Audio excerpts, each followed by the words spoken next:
Quest presents an unabridged recording of No Good Deed by K.T. Davies, narrated by Chris Coxon. Chapter 1. There are times in life when you cannot retreat or advance. Like a fly in amber, you are trapped in a moment, unable to do anything but observe just how deep the pot of arse-pickle is in which you are drowning. Sharp fangs fastened on my neck.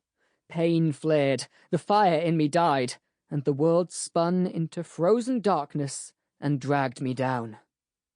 It wasn't the first time I had been bitten by something, but it was the first time a blood drinker had got their fangs into me. Having been on both ends of a good bite, I could say with certainty that it wasn't like being gnawed by a wild animal or a pel-addicted gutterling. Like the bite of a mosquito, the strike was precise. There was a loud crunch as skin and scale were pierced, followed by a nerve-searing pain that drilled down into neck tendons and left me paralyzed in the iron grip of my attacker. My fury vanished, and consciousness slipped from my grasp like a handful of water.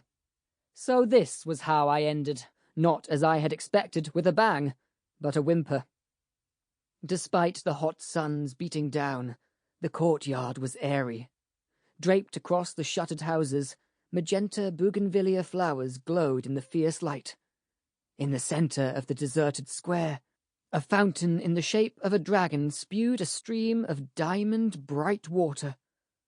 Thirsty, I closed my eyes, dipped my head in the shimmering bowl and drank. Rather than quench my thirst, the water burned. I opened my eyes, saw red. Blood dripped from the dragon's mouth, filled the bowl, stained the polished cobbles. Drenched in scarlet, I gagged. As cold as death, a bony hand clamped over my mouth. "Don't fight," someone whispered, as visions of memories that were not mine tumbled through my mind. It felt like I was drowning in a stranger's dreams, as people and places died and fell to ruin over and over again. "Rest," someone commanded. "Be calm. Forget." My racing heart slowed.